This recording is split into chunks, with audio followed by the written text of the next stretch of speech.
بسم اللہ الرحمن الرحیم۔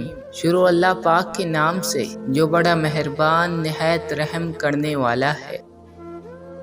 وہ مرد بڑے نایاب ہوتے ہیں جو غصے میں بھی عورت سے بات کرنے کی تہذیب نہیں بھولتے۔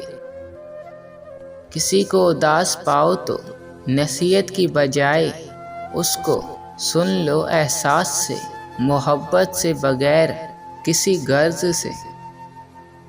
اطاعت کا مزہ ہی تب ہے جب دل زخمی ہو، آنکھیں اشک بار ہوں، دل، روح اور سر محبوب کے دربار میں سجدے میں یک آواز کہتے جائیں، اے مالک غفور الرحیم، تیرے سوا کوئی نہیں، سب تیری ہی بندگی، میری روح کی آسودگی ہے۔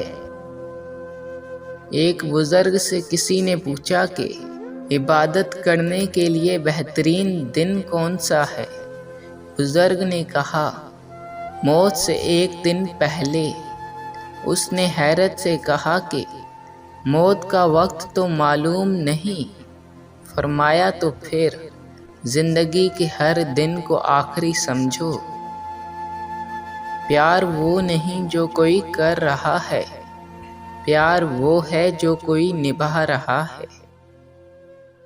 لوگ اپنا اصلی چہرہ دو صورتوں میں دکھاتے ہیں، ایک یہ کہ جب انہیں معلوم ہو کہ وہ اپنا مطلب پورا کر چکے ہیں، اور دوسرا جب وہ جانتے ہوں کہ وہ اپنا مطلب پورا نہیں کر سکیں گے۔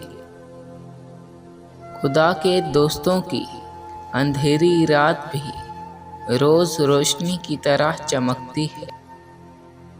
جہاں آپ کی ناراضگی کی فکر نہ رہے تو پھر سمجھ جائیں کہ رشتہ ختم، مجبوری شروع۔ اگر انسان یہ سمجھ لے کہ کوئی چیز مستقل نہیں ہے، پھر نہ تو وہ اچھی قسمت پر زیادہ خوش ہوگا اور نہ ہی اپنی بری قسمت پر غمزدہ ہوگا۔